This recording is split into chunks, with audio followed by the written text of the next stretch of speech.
Hey, this is Tim Talks, and today I'm asking a common question about the B&O Play videos that I made. I have common questions. Victory! Intro! So some people, not a lot, has watched my Bang & Olufsen videos and asked me to try out and review other headphones, which I actually find kind of flattering. Also, I find it a little worrying that people just assume that I have so much money that I can go out and buy these actually very expensive pair of headphones. I also find it very flattering though, because that probably means that they think that my videos is so good that I have a lot of subscribers and a lot of YouTube money. Don't look at me that way, I'm the glass half full kind of guy. This video is all about the Bang & Olufsen H8s.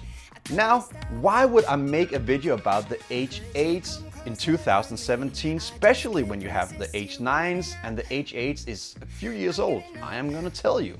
First of all, I have to tell you, I do actually not own a pair of H8s because they are quite expensive. Like I said before, don't really have the money to go out and buy them. I went out to a Danish version of Best Buy and I kind of tested them out against other models. I even tested out against some of the Beats, which I kind of really regret now because that just made me even more angry about that. First of all, the H8 is the little brother to the H6. It should be the little brother to the H9s. Cost less money, they have all the same functions, and it's just a lot of inbred nonsense and it doesn't really make any sense. H8, like I said, is a few years old and the H9 is not that old, and the H9 is also around the ear, not on the ear.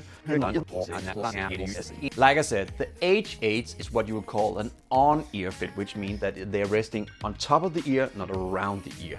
Now that makes all the difference for the sound, but I'll get back to that later. Now the H8s look really good, but also it is Bang & Olufsen. The H4s I have, who also look really good. The sound is but the H8s also has some features which kind of makes up for the price. I think, at least. One is that they are Bluetooth headphones. I'm actually not sure that if they are 4.2 Bluetooth. You might have to go check that out. Also, they have this very cool touch thing that Bang & Olufsen has made on their headphones, which means that you can kind of turn on and off the noise cancelling. You can turn the volume up. You can switch between the songs by touching the side. It's kind of Star Trek-y, or Star Wars is, with the noise cancelling, with the Bluetooth, sets the price. But another thing about these is that, of course, they have noise cancelling, have actually very good noise cancelling. The sound, because they are on the ear, is shot directly into the ear, so you can't really compare them with other brands. But let's talk about the sound then. I just saw that I have in the picture this little thing coming down over there. Now I'm quite curious if that thing is in all my other videos from out here.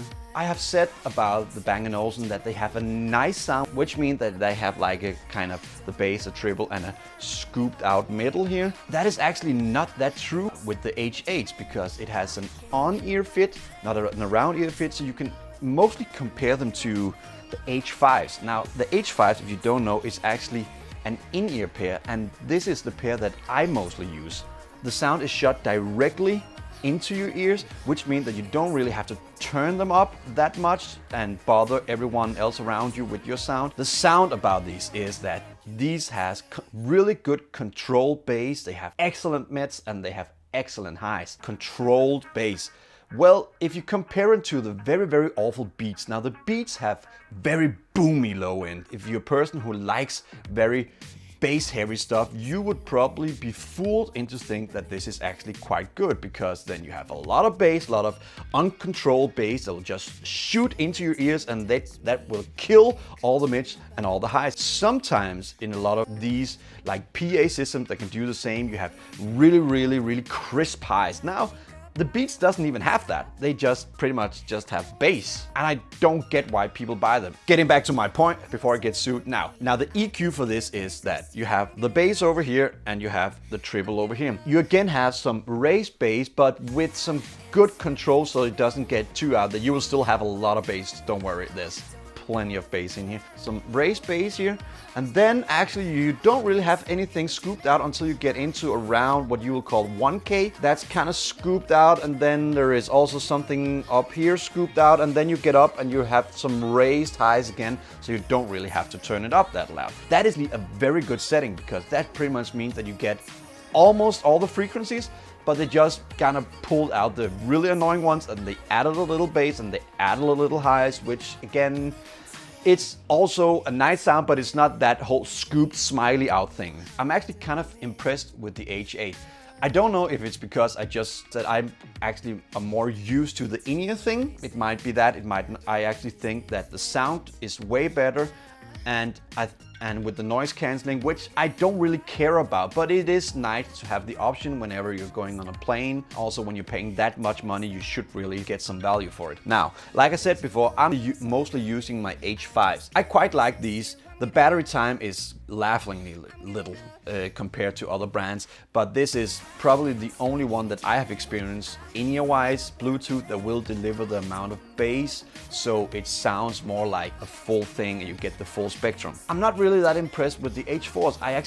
The scooped out mids here I'm just getting more and more annoyed with it, so that might be why I'm getting more and more into maybe wanting to buy the H8s. I've also said if I'm gonna spend that much money on a pair of headphones, I would probably go with Sennheiser, and that is still true. I will do that, but the thing is that Sennheiser right now doesn't really have anything that compares to the H8s. They are expensive though. If you do like newer technology, because the H9s are way newer, so of course the technology is better. Of course, if you like that around the ear surround feeling that you get with the big muff ones like the H9s, the H4s, and the H7 and the H6, you should go get the H9s, because of course that's better for you. But I quite like the in-ear sound, and I quite like the small design, and I quite like that. So I will probably go for the H8s. Are they worth $300 or $350? The thing is, no, but neither are the Sennheisers. It's just that's where the price are right now. And with actually quite okay sound, that's what you have to pay. If you like what I do, please subscribe to my channel, and please share this with all your friends, and please like this video. Just smash that thing, smash it down. Subscribe, like, share. I said it 3 times, 3 times 3. That should make you maybe want to do it. I'll be happy if you do it. So, without any further ado, have a very, very, very nice week. And also, I'm trying something new with the lights, so I might be able to do a very good color grading on this. I might not. I'll mention that in another video, because I'm quite yeah. Have a very, very nice week. See you later.